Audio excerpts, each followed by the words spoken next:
서울 외곽, 구로구의 한 오래된 주택가. 이른 새벽의 차가운 공기를 뚫고 작은 공방의 셔터가 천천히 올라갔다. 안에서 나온 남자는 키가 크고 어깨가 넓었으며 몸집에 비해 움직임이 조용하고 단정했다. 이름은 강민수, 나이 42.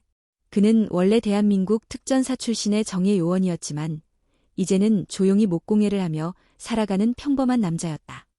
공방 안에는 그가 직접 만든 작은 가구들과 조각들이 정갈하게 정돈되어 있었다. 오늘도 그는 변함없이 나무를 다듬으며 하루를 시작했다. 라디오에서 흘러나오는 클래식 음악 속에 톱질 소리가 어우러졌고 나무에서 나는 냄새가 공방을 가득 채웠다. 아직 해가 뜨기 전이었다. 그는 잠시 손을 멈추고 창밖을 바라보았다. 겨울 하늘은 흐릿했고 거리에는 사람 그림자 하나 보이지 않았다. 그러나 그 순간 민수는 익숙한 감각을 느꼈다. 시야에 보이지 않지만 등 뒤 어딘가에서 누군가가 그를 바라보고 있는 듯한 기운. 그의 손이 무의식적으로 허리춤으로 향했다. 물론 더 이상 군인은 아니었기에 총은 없었지만 민수는 아직도 위협을 감지하는 능력을 잊지 않았다. 그는 조용히 공방 뒤쪽 출입문을 열었다. 골목은 한산했고 눈에 띄는 건 아무것도 없었다. 하지만 구석진 곳에 세워진 검은 SUV 한 대가 시야에 들어왔다. 창문은 틴팅되어 안이 보이지 않았고 엔진 소리도 없었지만 민수는 그 차가 자신을 위한 것임을 직감했다. 그 순간 휴대전화가 울렸다. 발신자는 비공개 번호. 그는 짧은 망설임 끝에 전화를 받았다. 강민수 씨, 아직도 감이 살아있군요. 목소리는 낮고 차분했다. 목소리 속에는 익숙한 위압감이 깃들어 있었다. 민수는 목소리만 듣고도 상대가 누구인지 짐작할 수 있었다. 지금 이 시간에 연락 온다는 건 그냥 안부 인사는 아니겠지. 물론이죠. 당신의 과거가 다시 문을 두드리고 있으니까요. 민수는 아무 말 없이 전화를 끊었다. 그리고 천천히 SUV 쪽으로 걸어갔다. 차 문이 자동으로 열렸고 그 안에는 정장 차림의 남자 둘이 앉아 있었다. 조용히 가운데 자리를 비워놓고 민수를 기다리고 있는 모습이었다. 그는 아무 말 없이 차에 올랐다. 차는 조용히 골목을 빠져나가 도심 쪽으로 향했다.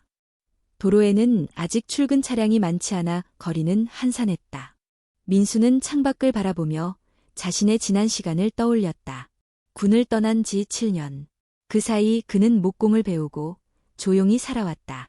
말없이 고개를 끄덕이는 고객들과 주문한 책상을 기다리는 이웃들의 모습은 그에게 위로였다. 하지만 그는 알고 있었다. 자신의 과거는 그렇게 쉽게 끝나지 않을 거라는 걸. SUV는 서울 한복판의 고층 빌딩 지하 주차장에 도착했다. 민수는 차에서 내려 엘리베이터를 타고 15층으로 올라갔다.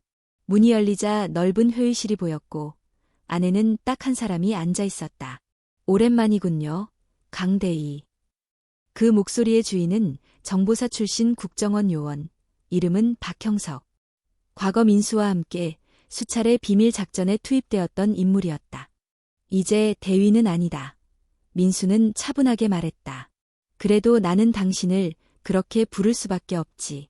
우리는 여전히 전쟁 중이니까. 민수는 회의실 한가운데 자리에 앉았다. 박형석이 테이블 위에 올린 태블릿을 돌려주며 화면을 켰다. 화면에는 여러 개의 사진과 문서들이 나열되어 있었다. 대부분은 한국 내 주요 핵심 인물들과 연관된 비리 의혹, 밀수루트, 그리고 한 남자의 얼굴이 여러 번 반복되었다. 이 사람을 기억하겠지. 이름은 이제 유지환이지만 우리가 알고 있던 이강준이야. 몇 년 전 북한 파견 간첩으로 알려졌던 바로 그 자. 민수의 눈빛이 날카로워졌다. 이강준, 민수가 마지막 작전에서 마주했던 대상. 당시 그는 사망 처리되었으나 시신은 끝내 찾지 못했다. 그때의 실패는 민수에게 깊은 트라우마로 남아있었다. 그가 살아있다고? 확실해.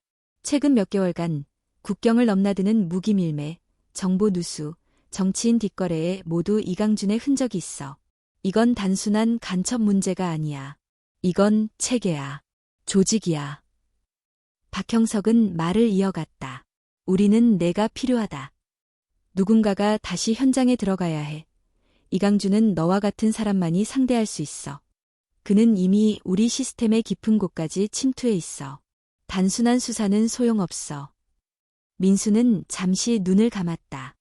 나무의 결을 따라 조용히 살아가려 했던 시간들이 머릿속을 스쳐갔다. 하지만 그는 알았다. 세상은 그에게 다시 싸움을 요구하고 있었다. 언제부터 시작하지? 박형석의 눈빛이 잠시 흔들렸다가 다시 굳어졌다. 오늘 밤 첫 접선지는 인천항. 거기서 첫 단서가 발견됐어. 민수는 고개를 끄덕이고 자리에서 일어섰다. 다시 그림자 속으로 들어갈 시간이었다. 밤 11시 47분. 인천항 제3부두는 이미 인적이 드물었다. 부두 곳곳에 설치된 조명이 희미하게 켜져 있었지만 그 비드로는 오래된 컨테이너와 철제 구조물의 그림자를 제대로 걷어내기엔 역부족이었다. 강민수는 검은 후드티와 작업복을 걸친 채 인근 폐기창고 근처에 숨어 있었다. 박형석이 준 정보에 따르면 이강준의 조직은 이곳을 통해 밀수 물품을 들여오고 있었다. 특히 이번에는 단순한 무기가 아닌 생화학 장비와 관련된 거래라는 정보가 있었다. 그 사실만으로도 민수는 숨이 턱 막히는 느낌을 받았다. 그는 과거 특전사 시절 생화학 무기에 노출된 마을에서 구조작전을 펼쳤던 기억이 있었다. 그때의 절망적인 광경은 아직도 악몽처럼 남아있었다. 그는 조용히 벨트에서 접이식 쌍안경을 꺼냈다. 수백 미터 넘어 컨테이너 지역에 3명의 인물이 나타났다. 한 명은 짧은 머리에 군복 스타일의 점퍼를 입고 있었고 다른 2명은 무전을 하며 주변을 경계하는 듯 움직이고 있었다. 그들은 무언가를 지시하는 듯했지만 목소리는 들리지 않았다. 민수는 가방에서 소형 녹음기와 음성 증폭기를 꺼냈다. 근처 철제 기둥에 장치를 부착하고 안테나를 세운 뒤 주파수를 맞췄다. 찌직거리는 소리 끝에 잡음 사이로 목소리가 들려왔다. 이번 물건 상부에서도 예민하게 굴고 있어. 실수하면 다 날아가. 걱정 마십시오. 트럭은 자정에 도착합니다. 적재는 10분이면 끝나요. 그래도 뒤처리는 깔끔하게 해. 저번처럼 흔적 남기면 당신도 모를 줄 알지? 민수는 눈썹을 찌푸렸다. 말투와 억양이 익숙했다. 그는 그중 한 사람이 과거 작전 중 사라졌던 정보조 요원 정우철일 가능성이 있다는 것을 직감했다. 우철은 5년 전 임무 중 실종되었고 죽은 것으로 알려졌으나 시신은 끝내 발견되지 않았다. 만약 그가 이 조직에 가담했다면 단순한 배신이 아닌 철저한 전향일 것이다. 그 순간 민수의 옆구리에서 통신기가 진동했다. 그는 소리 없이 수신 버튼을 눌렀다. 1차 수거 트럭, 예상 시간보다 빨리 도착. 조심해. 위성에서 움직임 감지됨. 박형석의 목소리였다. 민수는 통신을 끄고 몸을 일으켰다. 그는 폐기 창고와 컨테이너 사이의 틈을 이용해 은밀히 이동했다. 부두 끝자락, 방치된 크레인 밑에 자리를 잡은 민수는 손목시계를 바라보았다. 11시 59분. 그 순간 저 멀리서 트럭 한 대가 소음기를 단 듯 조용히 들어왔다. 트럭 앞뒤로 검은색 SUV가 따라붙었고 뒷문이 열리자 4명의 무장 인원이 내렸다. 민수는 눈을 가늘게 뜨고 관찰했다. 그들의 장비와 움직임은 전문 군사 조직의 그것이었다. 단순한 밀수꾼이 아닌 전직군인 출신이거나 비공식 훈련을 받은 이들이 분명했다. 그는 순간 자신이 상대해야 할 적의 수준을 다시 인식했다.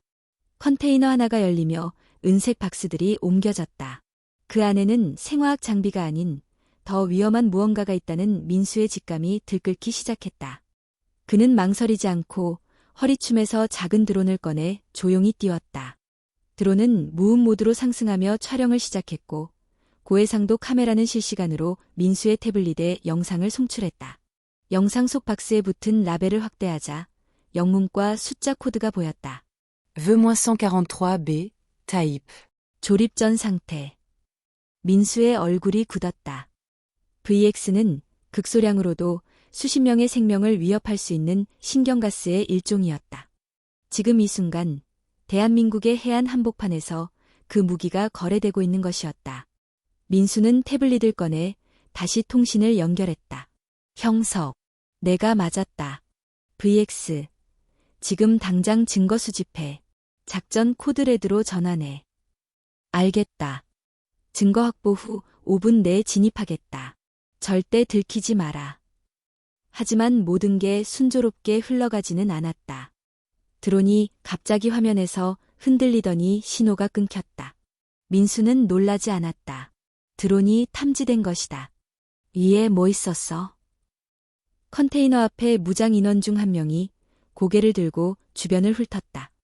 민수는 바로 몸을 숙여 그늘진 파이프라인 아래로 몸을 숨겼다. 그리고 단숨에 후퇴해 폐기창고 반대편 벽면으로 이동했다. 그는 자신이 더 이상 단순한 감시자일 수 없음을 직감했다. 그는 벽에 설치한 장비 하나를 작동시켰다. 장치는 EMP 미니 장비로 반경 20m 내 전자장비의 기능을 일시 정지시키는 역할을 했다. 드론을 탐지한 장비나 무선 통신을 몇 초간 차단할 수 있었다. EMP가 발동되자마자 컨테이너 주변의 조명이 잠시 꺼졌고 소란이 일어났다. 통신이 안 돼. 전파 이상이다. 바로 그 순간 민수는 그림자처럼 움직여 트럭 뒤편으로 접근했다. 그는 한 손에 초소형 카메라를 들고 다른 손으로는 라벨을 재확인했다. 사진 2장을 찍고 즉시 철수하려는 순간 누군가 뒤에서 그를 붙잡았다. 누구야? 순간적인 반사신경으로 민수는 팔을 비틀며 상대를 넘어뜨렸다. 예상보다 강한 저항에 그는 무릎으로 상대의 팔을 고정시키며 얼굴을 들여다보았다. 정우철? 서로의 눈이 마주친 순간 짧은 침묵이 흘렀다. 우철 역시 민수를 알아본 듯 눈을 부릅떴다. 역시 너였군. 아직도 정의감 따위 믿고 다니는 건가? 그게 내가 잃어버린 것이라면 난 지키고 있는 거지. 두 사람의 싸움이 시작되려는 순간 민수의 통신기에 형석의 목소리가 다시 들렸다. 진입 시작. 민수, 시간 없어. 빠져나와. 민수는 정우철을 밀치고 몸을 튕기듯 일으켰다. 총성이 밤하늘을 가르며 울려 퍼지기 시작했다. 조직의 반응은 빨랐고 곧 총격전으로 번졌다. 하지만 민수는 이 혼란을 틈타 빠르게 컨테이너를 벗어나 폐기창고 뒤편의 탈출 루트로 향했다. 그는 알고 있었다. 이건 시작에 불과하다는 걸. 그리고 다음은 더 위험한 밤이 기다리고 있다는 것도. 강민수는 폐기창고 뒤편으로 빠르게 몸을 숨겼다.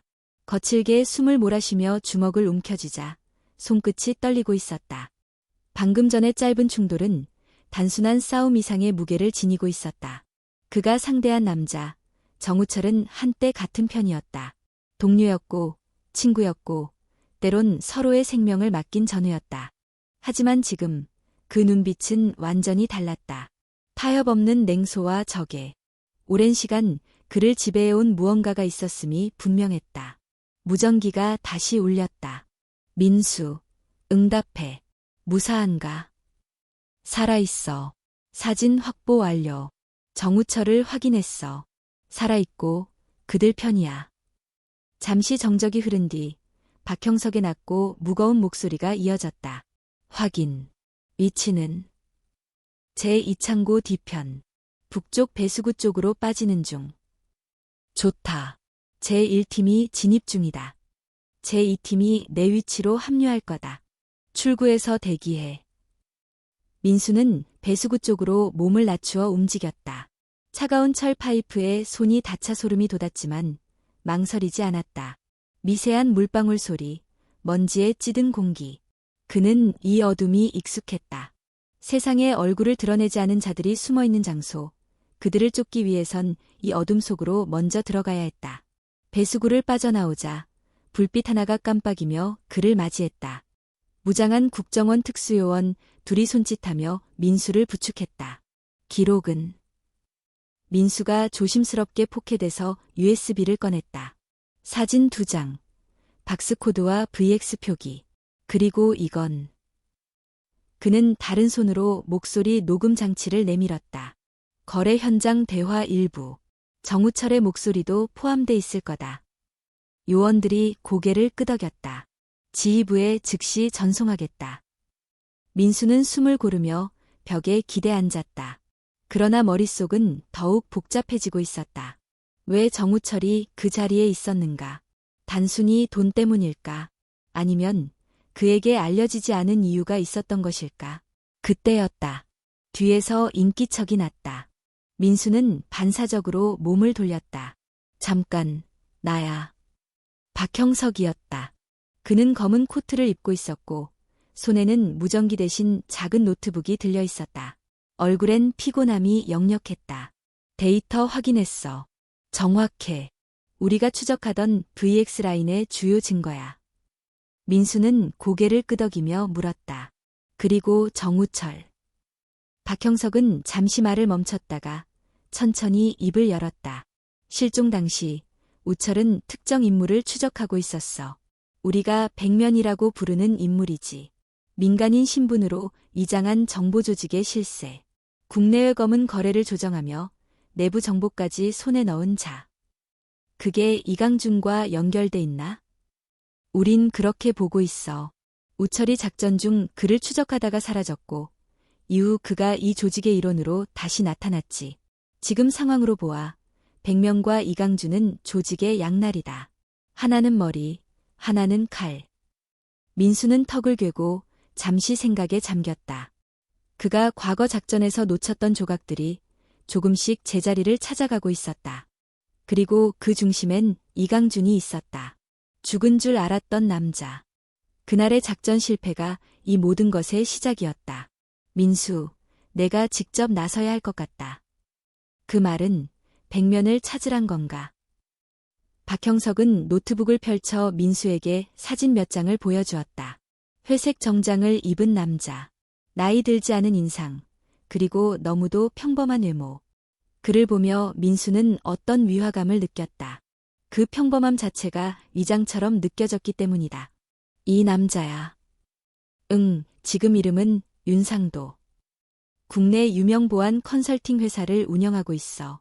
하지만 그 회사는 사실상 정보거래소야. 국가보안 체계의 틈을 이용해서 민감 정보를 외부로 유출하는 역할을 해. 이강준과 연결된 자금 흐름 대부분도 이 회사를 통해 이뤄졌어. 민수는 자리에서 일어났다. 그럼 시작하지. 더 이상 그림자 속에서 도망치지 않겠어. 박형석은 미소 없이 고개를 끄덕였다. 좋아. 작전명 구름 아래의 칼이다. 이제부터는 진짜 싸움이야. 그들은 다시 어둠 속으로 걸어 들어갔다. 서울의 밤은 여전히 조용했지만 그 속에서는 또 하나의 전쟁이 시작되고 있었다. 서울 강남구의 한 고급 호텔 37층의 회의실 한켠에서 윤상도는 벽에 등을 기댄 채 창밖을 바라보고 있었다. 그는 무언가를 기다리는 듯 평온해 보였지만 눈빛엔 늘 짙은 경계가 깔려 있었다. 탁자 위엔 고급 와인잔이 비스듬히 기울어져 있었고 노트북 화면에는 실시간 보안 영상이 빠르게 전환되고 있었다. 그가 움직이기 시작했군. 윤상도는 중얼였다. 곧이어 문이 열리고 이강준이 들어섰다. 짙은 블랙 슈트를 입고 있었고 눈빛은 언제나처럼 냉정했다. 민수가 다시 나타났습니다. 이강준이 보고하듯 말했다. 알고 있네. 윤상도가 와인잔을 들어올리며 웃었다. 생각보다 빠르게 진입했어. 흥미롭군. 계획을 바꾸시겠습니까? 윤상도는 잠시 생각에 잠기더니 고개를 저었다. 아니, 오히려 잘 됐어. 그가 우리를 먼저 찾게 하자. 어둠 속에서 이끄는 것이 아니라 빛으로 꺼내올 필요가 있어. 이강준은 무표정하게 고개를 끄덕였다. 그의 얼굴엔 감정이 없었고 몸짓 하나까지 훈련된 듯 절제되어 있었다. 그를 오랫동안 지켜본 윤상도는 가끔 이 남자가 진짜 인간인지조차 의심할 때가 있었다. 그 시각 서울 시내 한 조용한 아지트에서 강민수는 박형석, 정보분석요원 정지호, 그리고 전 해병대 출신의 전술 담당 하도윤과 함께 윤상도의 회사를 분석하고 있었다. 정지호는 투명 패널에 손가락을 움직이며 다수의 자료를 동시에 불러냈다. 윤상도는 7년 전부터 에이펙스 시큐리티를 통해 각국의 기업과 정부기관에 보안 컨설팅을 제공했습니다. 하지만 동시에 이 회사는 고위 관계자들의 정보를 암암리에 수집하고 있었어요. 내부 스파이 활동, 데이터 유출, 그리고 금융 흐름까지. 하도윤이 고개를 끄덕이며 말했다. 군 시절에도 들어봤어. 그 회사, 겉으론 보안회사지만 내부에선 유령회사라 불렸지. 살아있는 기업이 아닌 정보의 그림자만 움직이는 곳. 민수가 물었다. 그럼 진입은? 정지우가 슬쩍 입술을 깨물며 대답했다. 지금 당장은 무리예요. 시스템 자체가 자가 복구와 감시 기능이 철저해서 물리적 침입은 바로 발각될 거예요. 하지만 그녀는 조심스럽게 하나의 이미지를 확대했다. 에이펙스 시큐리티의 로고 하단, 작고 희미한 문양. 그것은 민수가 예전에 작전 중 본 적이 있는 상징이었다. 이 문양, 어디서 봤지? 민수가 중얼이듯 말했다. 박형석이 말했다. VX 유통 루트에서도 이 문양이 찍혀 있었어. 연결된 거야. 민수의 눈빛이 변했다. 그렇다면 윤상도의 회사는 단순한 보안업체가 아니라 VX의 유통기지였다는 거군. 하도윤이 주먹을 꽉 쥐었다. 그럼 더 이상 시간 끌 이유가 없지.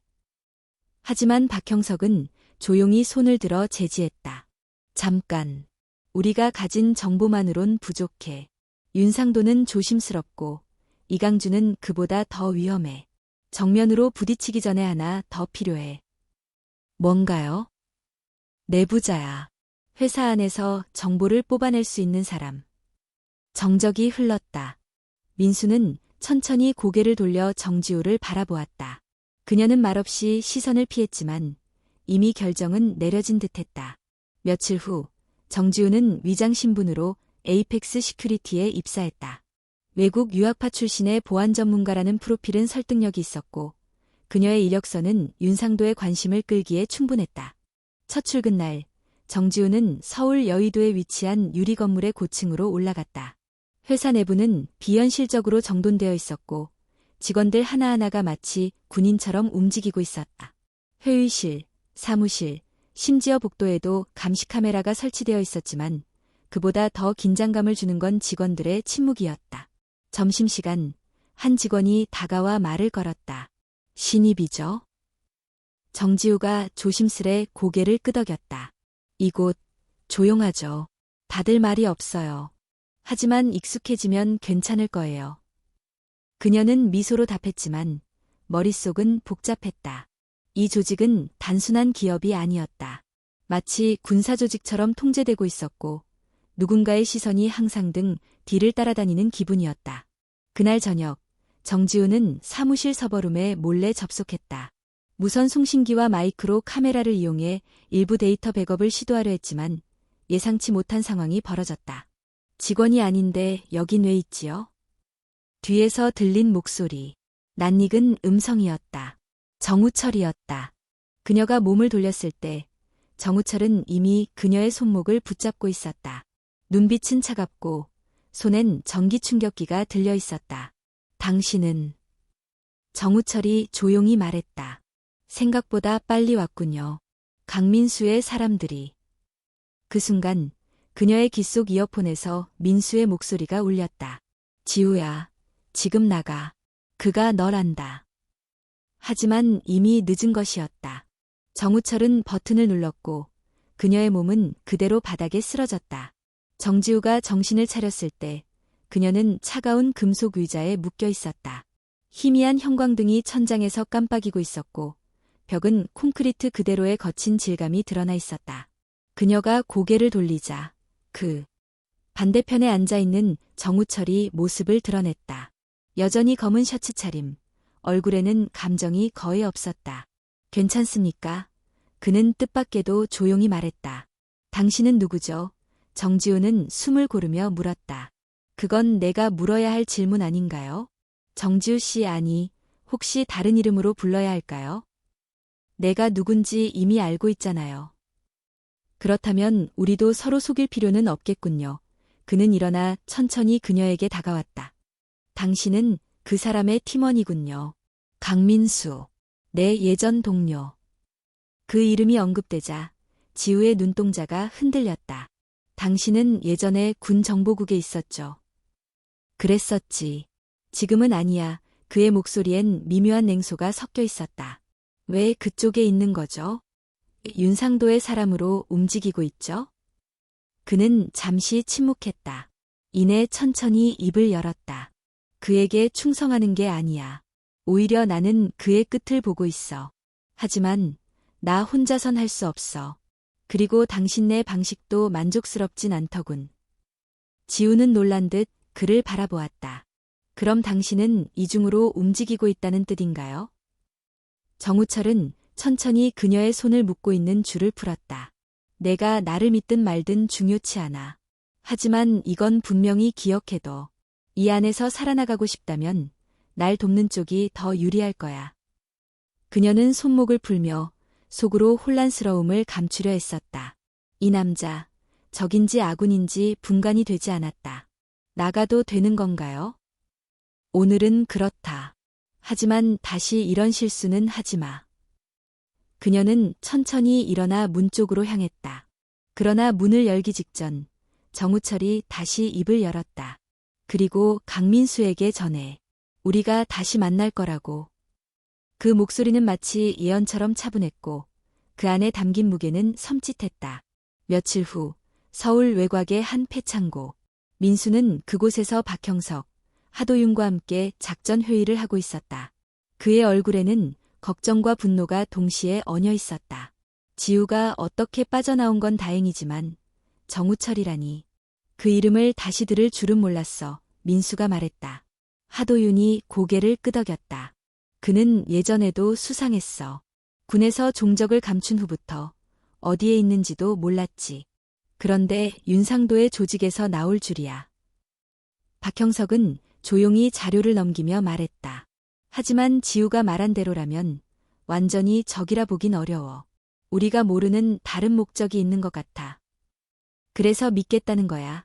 하도윤이 경계하듯 물었다. 아니, 감시하고 분석해야지.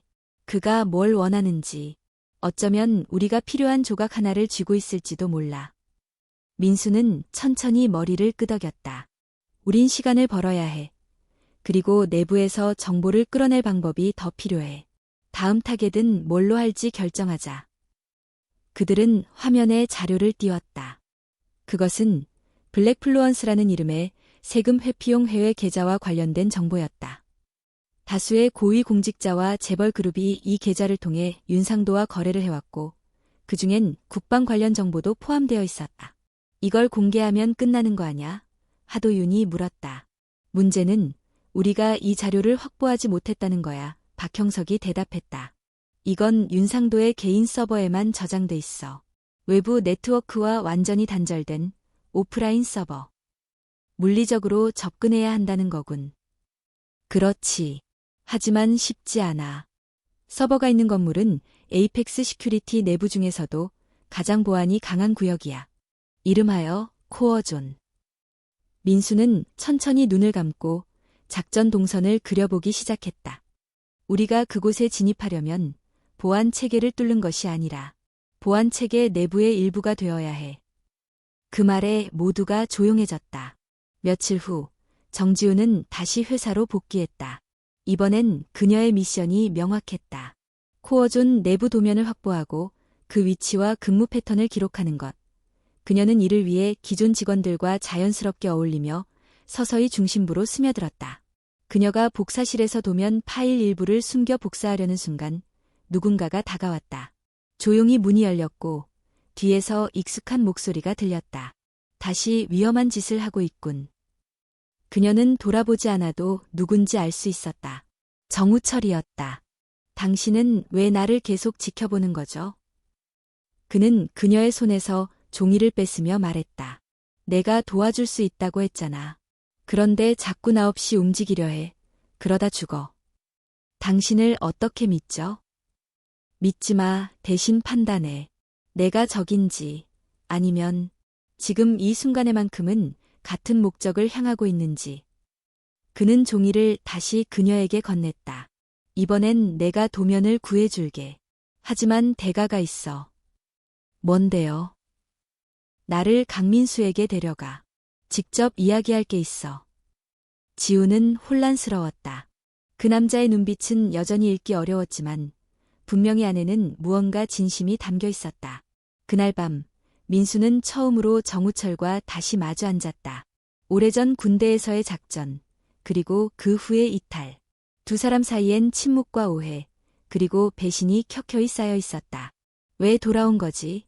민수가 물었다. 내가 만든 전쟁이니까. 내가 끝을 봐야겠다. 이번엔 믿어도 되는 거냐? 정우철은 천천히 고개를 끄덕였다. 이건 나 혼자서도, 너 혼자서도 끝낼 수 없어. 그들의 손이 테이블 위에서 짧게 맞닿았다. 그 짧은 순간 그들 사이엔 예전 동지로서의 감정이 다시 피어오르기 시작했다. 한밤중 서울 여의도의 빌딩 숲은 마치 거대한 기계처럼 무심하게 불을 밝히고 있었다. 그 안에서 에이펙스 시큐리티 본사는 여전히 조용히 돌아가고 있었지만 그 안에서 준비되고 있는 한 작전은 이 도시의 균형을 무너뜨릴 정도의 폭발력을 지니고 있었다. 강민수는 박형석, 하도윤, 그리고 다시 팀에 합류한 정우철과 함께 은밀하게 작전 브리핑을 마치고 있었다. 정지우가 며칠 전 확보한 코어존 내부 도면과 근무 교대 시간, 보안 패턴은 작전의 핵심이었다. 그들은 모두 검은 복장을 입고 전자신호를 감지하지 않는 장비만을 지닌 채 움직였다. 목표는 두 가지다. 민수가 조용히 말했다. 첫째, 블랙플루언스 관련 서버 데이터를 복사. 둘째, 윤상도의 민간 계약 네트워크 구조 도면 확보. 이 두 가지가 우리가 다음 단계로 나아가기 위한 열쇠야. 정우철이 고개를 끄덕였다. 건물은 45층짜리지만 코어존은 지하 3층. 그곳은 별도의 출입 권한과 생체 인증이 필요하지. 하지만 그는 조용히 작은 스마트 카드를 꺼냈다. 윤상도의 최측근이 쓰는 마스터키. 나름 쓸모있게 살아왔지. 민수는 짧게 웃고는 다시 얼굴을 굽혔다. 오늘 실패하면 내일은 없어. 밤 2시 13분.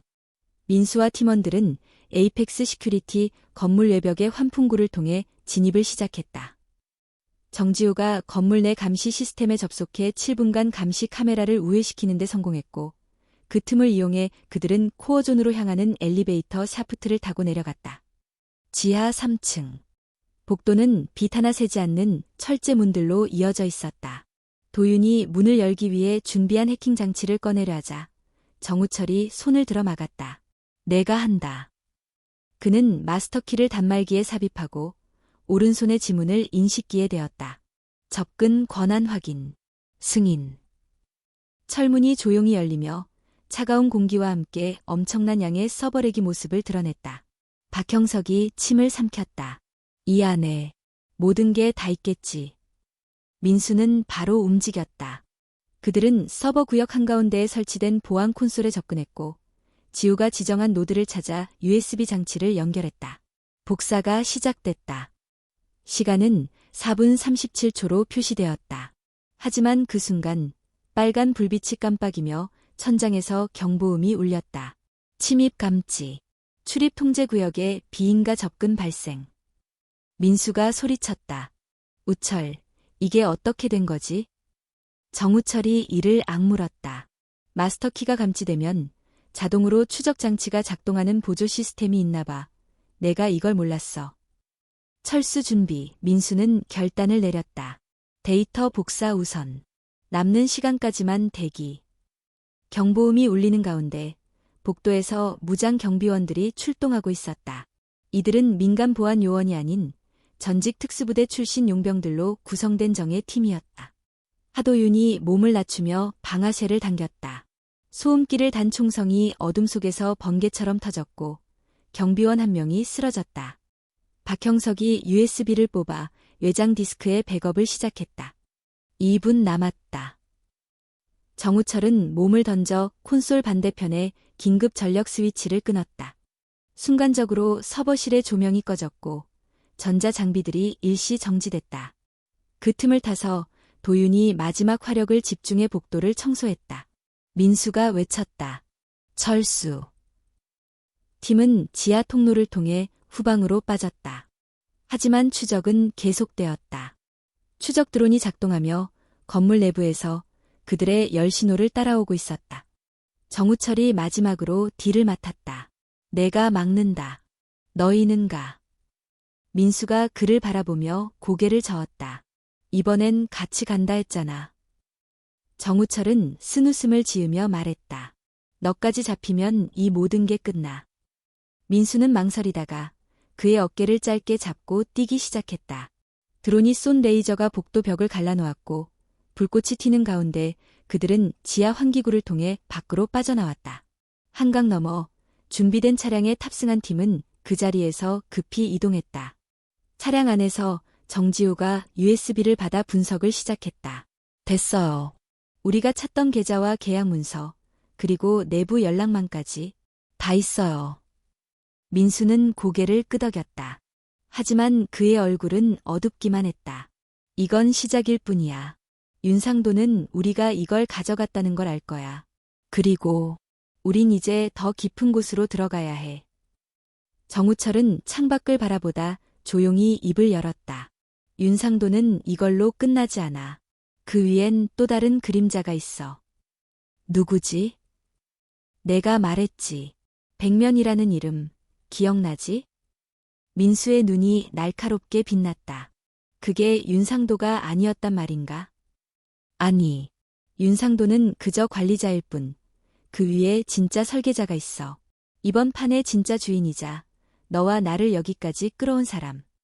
민수는 조용히 주먹을 쥐었다. 그럼 이제 그를 끌어내야겠군. 서울 북쪽 외곽, 청계산 자락의 한 별장. 고요한 숲 사이에 자리한 이 고급 건물은 내부에 거의 노출되지 않은 채 존재하고 있었다.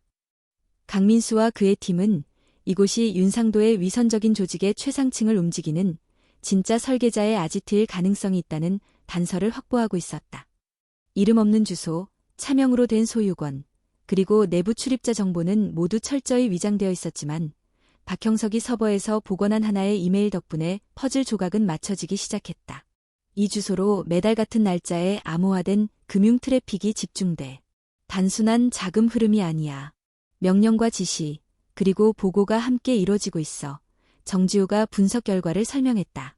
정우철이 화면을 보며 조용히 중얼거렸다. 그래, 여기였군. 그가 숨은 곳. 그라면, 백면? 민수가 물었다. 맞아. 그리고 내 마지막 작전도 여기로 연결돼 있었어. 모두의 시선이 정우철에게 쏠렸다. 그는 오랜 침묵 끝에 천천히 입을 열었다. 5년 전, 난 백면을 추적하고 있었어. 그는 당시엔 이름조차 없는 존재였고 국내 네트워크의 자율 흐름이라는 허울 아래서 군, 정부, 기업의 민감 정보를 조작하고 있었지. 모든 게 조용하게, 그리고 완벽하게 이루어지고 있었어. 그는 고개를 들고 민수를 바라보았다. 하지만 작전 중 나는 실수했어. 아니, 실수라기보단 나를 미끼로 쓴 거였지. 내부 정보가 새고 있었고 난 고립됐어. 살아남기 위해선 조직 안으로 스며들 수밖에 없었어. 그게 내가 선택한 방식이었다. 박형석이 나지막이 물었다. 그럼 지금 그 정보를 되돌리기 위해 이쪽으로 온 건가? 정우철은 고개를 끄덕였다. 윤상도도 알고 있어. 내가 완전히 그들의 편이 아니란 걸. 그래서 더 이상 오래 안 걸릴 거야. 시간이 없어. 민수는 자리에서 일어났다. 그럼 확인해야지. 우리가 정말로 맞닥뜨릴 상대가 누구인지. 이튿날 새벽 4시. 팀은 산 아래 주차장에서 장비를 점검하고 경로를 확인한 뒤 침투를 시작했다. 정지우는 드론으로 상공을 감시하고 박형석과 도윤은 예곽 경비 시스템을 마비시키기 위해 산능선을 따라 이동했다. 민수와 정우철은 등산로도 아닌 비탈진 숲풀 사이를 따라 조용히 움직였다. 달빛도 희미하게 비추는 새벽, 그들의 발소리는 흙과 나뭇잎 사이로 묻혔다. 별장의 정문은 일반 가정집처럼 소박해 보였지만 민수는 한눈에 감지했다. 창문 틀 하나, 벽면의 각도 하나에도 감시와 방어 시스템이 숨겨져 있었다. 어떻게 들어갈 건데? 민수가 물었다. 후면. 옛날 방식대로 정우철이 짧게 대답했다. 그들은 뒷마당으로 돌아가 작은 배수구와 연결된 철문을 발견했다. 도윤이 합류해 자물쇠를 해제하고 셋은 어둠 속으로 사라지듯 내부로 들어갔다. 별장 내부는 상상 이상으로 조용했고 동시에 현대적인 감시 체계가 완벽하게 작동하고 있었다. 카메라가 회전하고 움직임 감지 센서가 벽 곳곳에 숨겨져 있었다. 민수는 호흡을 낮추고 벽을 따라 천천히 움직였다. 그리고 2층, 서재 같은 공간에 다다랐을 때 누군가가 조용히 불을 켰다. 여기까지 오느라 고생했겠군. 목소리는 노인 같기도 하고 젊은 남성 같기도 했다. 책상 뒤에 앉은 인물은 평범한 셔츠 차림, 나이가 짐작되지 않는 얼굴, 단정한 머리. 그의 눈빛은 흐트러짐 없었고 마치 오래전부터 이 순간을 알고 있었던 사람처럼 태연했다. 너희가 바로 그 실패한 전우들이군. 백면이었다. 정우철이 앞으로 나섰다. 당신은 여전히 얼굴을 숨기고 있군. 얼굴은 단지 껍데기일 뿐이지. 진짜 본질은 흐름을 만드는 힘이야. 난 움직이는 자금의 흐름, 권력의 흐름, 그리고 진실의 흐름을 설계했어. 이 나라는 언제나 누군가의 손에 의해 돌아갔고 난 그중 하나였을 뿐. 민수가 단호하게 말했다. 너는 시스템이 아니야.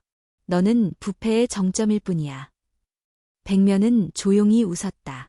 정점이란 개념도 인간들이 만든 허상이지. 내가 날 죽인다고 해도 또 다른 내가 생겨나.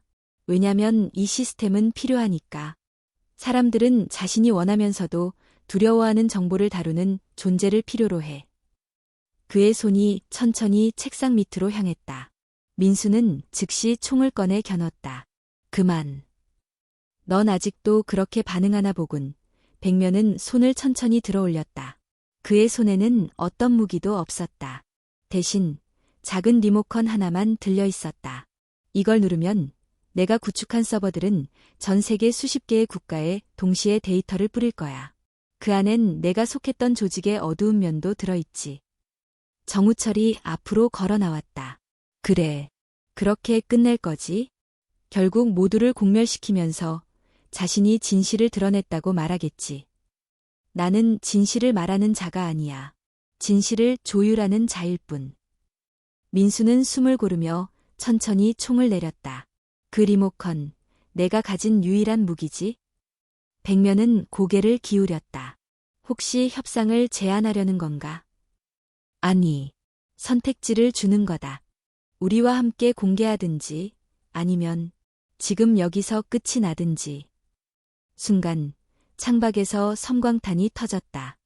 박형석이 이끄는 외부팀이 동시에 진입해 방 전체를 제압했다. 백면은 눈을 감았다. 그리고 리모컨을 책상 위에 내려놓았다. 역시 너희는 아직도 이상주의자야. 하지만 세상은 변하지 않아. 민수가 조용히 답했다. 아니, 세상이 안 변하는 게 아니라 우린 포기하지 않는 쪽이니까. 백면의 체포는 조용히 이루어졌지만 그 여파는 거대했다. 그가 건넨 리모컨은 무력화됐고 서버에서 복원된 데이터는 박형석의 지휘 아래 국정원 본부의 고위보안 전담팀으로 옮겨졌다. 정지우는 수일간의 분석 끝에 서버 안에 있는 정보가 단순한 불법 거래 리스트나 뇌물 명단을 넘어서 대한민국 정보기관 내부의 오래된 균열과 민간 권력의 결탁까지 밝혀내는 결정적인 증거가 된다는 사실을 확인했다. 그리고 마침내 그 정보는 세상 밖으로 공개되었다. 언론은 연일 폭로 기사로 도배되었고 국회는 긴급 청문회를 열었다. 수십 명의 고위 공직자가 직위를 사임했고 일부는 체포되었다. 그러나 민수는 이 승리를 그리 환영하지 않았다. 그가 바라본 것은 환호하는 군중도 언론의 박수갈채도 아니었다. 그의 시선은 단 한 곳, 여전히 어둠 속에 남은 균열을 향해 있었다. 지금 보이는 건 시작일 뿐이야. 민수가 조용히 말했다. 그는 박형석, 정지우, 정우철, 하도윤과 함께 작은 작업실에 모여 있었다. 벽에는 이제 사건을 설명하는 뉴스 보도와 다양한 지도, 데이터가 붙어 있었고 중앙에는 프로젝트 미스트라는 명칭의 문서 뭉치가 놓여 있었다. Project Mist. 그게 뭐죠? 정지우가 물었다. 정우철이 화면을 켰다. 백면의 서버 깊숙한 곳, 보안 계층 가장 아래에서 발견한 자료야. 단독으로는 의미를 알 수 없었는데 정지우가 복호화에 성공했어. 스크린에는 오래된 회의록이 하나 떠올랐다. 15년 전으로 거슬러 올라간 회의 내용이었다. 국방부, 정보국, 민간 기술업체 대표들이 모여 추진했던 극비 작전. 목적은 비상시 국가 통제력을 유지할 수 있는 독립적 구조체의 설계, 즉 합법을 가장한 평시 쿠데타의 준비였다. 민수는 그 내용을 조용히 읽으며 말했다. 이건 단순한 부패가 아니라 국가 자체를 재편하려는 계획이었군. 이 조직의 뿌리가 생각보다 깊어. 백면은 단지 후계자였을 뿐이고 박형석이 덧붙였다. 그러면 아직 그 뿌리는 남아있다는 거죠. 정지우가 말하며 주먹을 쥐었다. 정우철이 고개를 끄덕였다. 백면의 진짜 목적은 단순한 통제나 금전이 아니었어. 그는 다음 세대를 위한 권력 재편의 통로였고 그걸 위해 수십 년을 준비한 사람들이 있어. 민수는 조용히 걸음을 멈추고 창밖을 바라보았다. 서울 도심은 어느 때보다도 평화로워 보였지만 그는 알 수 있었다. 평화는 때론 가장 치명적인 위장을 만든다는 것을. 다시 움직여야 해. 그럴 준비는 되어 있어. 도윤이 짧게 대답했다. 며칠 후 민수는 백면이 수감된 비밀 보호시설을 방문했다. 그는 허가받은 참관객 신분으로 백면과 단 둘이 마주 앉았다. 백면은 여전히 단정한 셔츠를 입고 있었고 눈빛은 흐려지지 않았다. 이제 만족했나? 백면이 물었다. 아니, 넌 끝났지만 그 시스템은 아직 살아있어. 그건 내가 원하던 대답이야. 그 시스템은 사람을 삼켜야 완성돼. 그리고 넌 지금 그 안에 있지. 내가 믿는 정의도, 너를 도운 사람도 결국은 모두 조율될 운명이야. 민수는 잠시 말을 멈췄다가 물었다. 왜 나였지? 백면은 웃었다. 왜냐면 너는 뿌리를 잘라내는 자가 아니야. 뿌리를 파헤쳐 보기만 하지. 넌 아직도 정의감이란 단어에 기대고 있어. 하지만 넌 잊었어. 뿌리는 햇빛을 보면 썩는다. 민수는 일어나며 그를 똑바로 바라보았다. 우린 너와 달라. 그리고 그걸 증명할 거다. 백면은 미동도 없이 고개를 끄덕였다. 그럼 살아남아 봐라. 그 다음은 더 어두우니까. 같은 시각, 대한민국 정부청사 뒤편의 한 비공식 회의실. 몇 명의 인물이 원형 테이블에 둘러앉아 있었다. 이들은 이름 없는 위원회였다. 국방, 경제, 외교, 정보통신, 심지어 언론계 인사까지 포함된 정상적인 시스템 위에 존재하는 또 하나의 권력 구조였다. 그중 한 노인이 입을 열었다. 백면이 무너졌다. 예상보다 빨랐군. 그는 유능했지만 욕심이 앞섰지. 다른 이가 말했다. 이제 어떡하지? 그대로 밀어붙일 순 없지 않나? 그러자 맨 왼편에 앉아있던 한 젊은 남성이 조용히 말했다. 계획을 바꾸면 됩니다. 어차피 사람은 바뀌어도 흐름은 유지돼야 하니까요. 노인은 그를 바라보며 미소 지었다. 역시 다음 세대답군. 그는 한 폴더를 책상 위에 밀었다. 그 위에는 ST-2라는 이름이 붙어 있었다. 그날 밤 민수는 혼자 공방에 앉아 오래된 나무 조각을 만지작거리고 있었다. 정지우가 가져온 차 한 잔이 식고 있었고 박형석과 도윤은 잠시 휴식을 취하러 떠난 상태였다. 생각보다 쉽게 끝나지 않을 거야. 지우가 조용히 말했다. 응, 알고 있어. 하지만 그들도 우리가 포기하지 않을 걸 이제는 알게 됐어. 민수는 조각에 칼을 대며 조용히 말했다. 정의는 완성된 게 아니야. 계속 갖고 다듬어야 하는 거지. 그의 손길 아래 나무 조각은 천천히 형체를 드러냈다. 마치 어둠 속에서 빛을 향해 솟아오르는 한 인물처럼. 한 달이 흘렀다. 백면의 체포 이후 대한민국 사회는 겉보기엔 잠잠했다.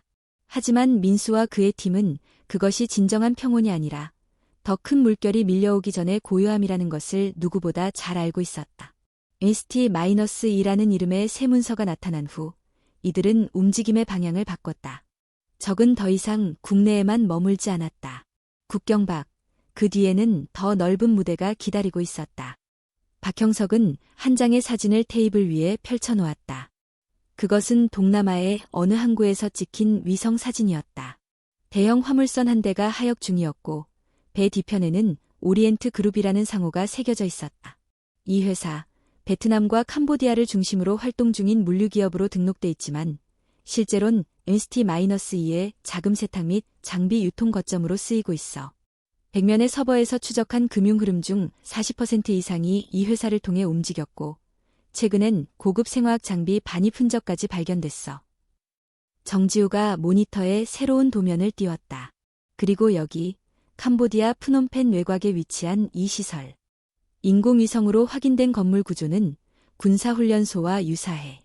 24시간 전에도 야간 사격 훈련이 감지됐고 인근 통신탑에서 해외 암호화 신호가 송출됐어. 여기서 뭘 만들고 있단 말이지. 하도윤이 주먹을 꽉 쥐며 말했다. 민수는 조용히 고개를 끄덕였다. MST-2는 단순한 복사판이 아니야. 더 정교하고 더 대담해졌어.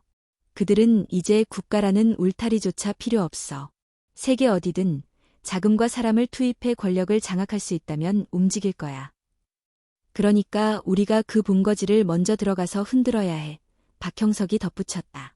하지만 이번엔 다르다. 민수가 말했다. 현지의 법도 동맹도 없고 우리의 존재는 공식적으로 보장받을 수 없어. 이건 사실상 사적 전쟁이야.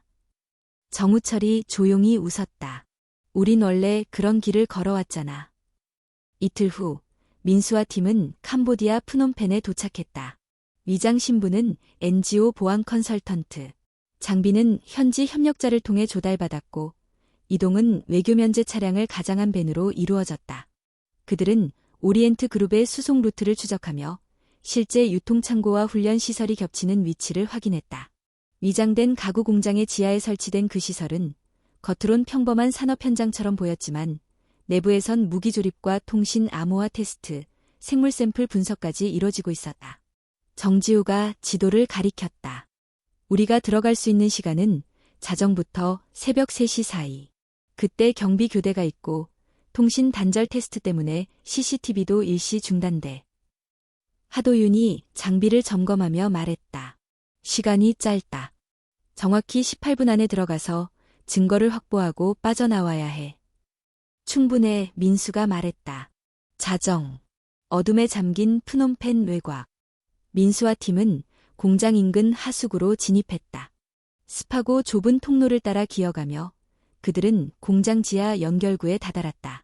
내부는 생각보다 더 복잡했다. 겹겹의 철문, 생체 인식도어, 그리고 그 안에선 누군가가 실험복을 입은 채 컴퓨터 앞에 앉아 자료를 정리하고 있었다. 목표 구역 도착. 진입 개시, 민수가 신호를 보냈다. 정우철이 잠입해 컴퓨터에서 데이터를 복사하기 시작했고 박형석은 서류 캐비닛을 여러 손으로 직접 문서를 스캔했다. 문서에는 놀라운 내용이 적혀 있었다. VX 개량형 배포 시점 3분기 대상 지역, 중동 샘플 이동 경로, 동남아 중유럽 북아프리카. 민수는 이를 보며 숨을 삼켰다. 이들은 이미 배포 계획을 완성해가고 있었고 그 대상은 단순한 정치적 통제를 넘어 국제 분쟁에 개입하려는 움직임이었다. 그러나 그 순간 갑작스러운 발소리가 복도를 울렸다. 민수가 주먹을 들어 정지 신호를 보냈고 팀원들은 벽에 몸을 붙였다. 2명의 무장 경비가 복도를 순찰하고 있었다. 민수는 숨을 죽이며 그들이 사라지길 기다렸다. 그러나 예상치 못한 곳에서 경보가 울렸다. 침입자 감지, 보안 등급 상승. 민수가 즉시 무전을 날렸다. 계획 변경, 즉시 철수. 총성이 복도에 울려 퍼졌고 하도윤이 앞장서며 반격을 시작했다. 민수는 뒤따라 서류와 저장 장치를 챙긴 정지우와 함께 탈출 경로를 확보했다. 정우철은 후미를 맡으며 손에 든 수류탄을 뒤로 던졌다.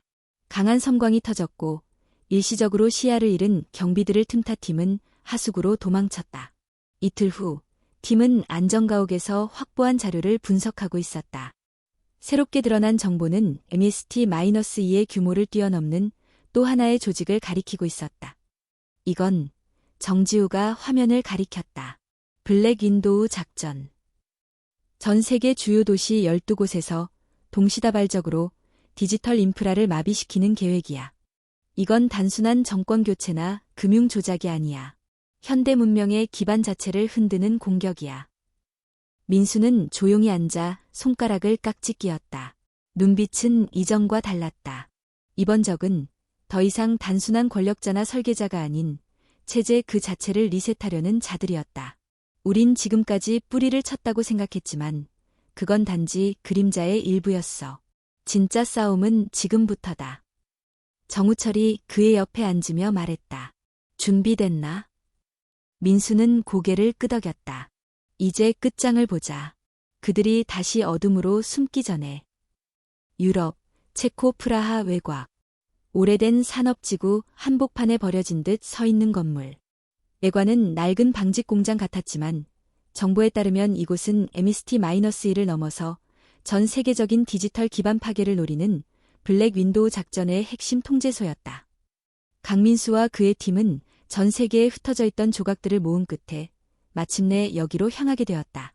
한국 정부의 비공식 지원, 전직 정보요원들의 협력, 그리고 몇몇 양심적인 국제 기술자들의 증언이 하나로 모였다. 이게 마지막이다. 민수가 조용히 말했다. 프라하에 도착한 그들은 현지에서 얻은 이동 경로와 이장 장비를 활용해 공장 외곽에 잠입했다. 도윤은 전력 공급 라인을 교란시키고 정지우는 내부 보안 시스템에 접근해 감시 카메라를 루프 모드로 전환했다. 타이머 시작. 26분 안에 이 시스템을 꺼야 해. 아니면 블랙 윈도우가 실행된다. 박형석이 무전으로 알렸다. 공장 내부는 놀라울 정도로 정돈되어 있었다. 철제 선반마다 컴퓨터 장비와 서버가 설치돼 있었고 중심에는 방구형의 방음 통제실이 있었다.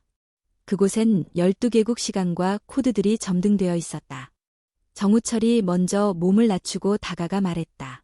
저 안에 있는 사람이 진짜 설계자다. 백면조차 접근하지 못한 레벨이야. 민수가 짧게 대답했다. 직접 가서 끝내자. 팀은 침묵 속에 움직였다. 방음실 입구를 해제하고 문을 열었을 때 그 안엔 흰 수트를 입은 남성이 앉아 있었다.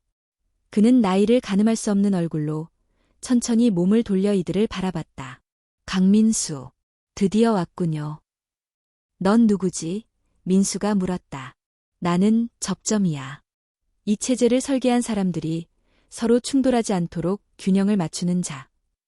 블랙 윈도우가 균형이냐? 그건 파괴야. 그는 고개를 저었다. 파괴가 아니라 재정렬. 문명이 병들었고 시스템은 제 기능을 못해. 그래서 새롭게 짜야 해. 선택받지 못한 이들조차 이제는 스스로 선택할 기회가 있어야 하니까. 그 선택이라는 게 수억 명의 삶을 송두리째 흔드는 방식이어야 해. 접점은 미소 지으며 답했다. 혼돈은 언제나 기회였지. 우리는 그걸 이용할 뿐이야. 정지우가 서버에 연결해 바이러스를 차단하려 했지만 시스템은 이미 잠겨 있었다. 시간이 없어. 보코와 키를 줘. 그녀가 외쳤다. 접점은 천천히 일어나 책상 위의 키패드를 가리켰다. 그건 내가 아닌 너희 중 한 명의 선택에 달렸어. 그 순간 시스템에서 한 문장이 떠올랐다. 진실과 타협, 어느 쪽을 택하겠는가. 두 버튼. 하나는 전면 공개, 하나는 봉쇄. 전면 공개를 누르면 이 작전이 담고 있던 모든 국가의 불법 작전, 인권 침해, 은폐된 진실들이 퍼지게 되지만 동시에 세계 경제가 무너질 수도 있었다. 봉쇄를 누르면 모든 건 사라지고 평온한 표면만 남는다. 팀은 그 자리에 멈춰섰다. 그들의 손끝엔 인류의 미래가 얹어 있었다. 민수가 조용히 키보드 앞에 섰다. 나는. 그러나 정우철이 그를 막았다. 기다려. 내가 이걸 감당할 필요 없어. 난 이미 그 속에서 살아봤어. 이 선택은 내 몫이야. 민수는 그의 눈을 바라보았다. 긴 침묵 끝에 천천히 한 걸음 물러섰다. 정우철이 손을 얹었다. 우린 진실을 보고 살아야 해. 그게 비록 모두를 흔들더라도. 그는 공개 버튼을 눌렀다. 순간 서버가 빛을 내며 열린 시스템이 전 세계로 데이터를 전송하기 시작했다. 국제언론, 인권단체, 정부기관, 시민 네트워크에 동시에 수십 테라바이트의 문서가 배포되었고 그 안엔 수십 년간 조작되고 은폐되었던 세계의 이면이 담겨 있었다. 접점은 조용히 입을 열었다. 역시 선택이란 건 늘 인간적인 감정에서 비롯되더군. 민수가 그를 제압하려 하자 그는 미리 자폭 신호를 보내고 방안이 붉게 전멸했다. 철수, 민수가 외쳤고 팀은 즉시 퇴각했다. 며칠 후 전 세계는 혼돈에 휩싸였다. 각국 정부는 해명에 급급했고 수많은 지도자가 책임을 지고 물러났다. 몇몇 국가는 대규모 시위에 휘말렸지만 동시에 사람들은 질문을 던지기 시작했다. 우리는 무엇을 믿고 있었는가? 그리고 그 혼돈 속에서 민수와 팀은 다시 숨어들었다. 어느 산골 작은 마을, 그들은 다시 목소리를 낮추고 살아가고 있었다. 이게 끝일까? 지우가 물었다. 민수는 나무를 깎으며 말했다. 아니, 진실은 끝이 없어. 다만 지금은 우리가 할 수 있는 만큼 했을 뿐. 그리고 우린 계속 깎아내야겠지.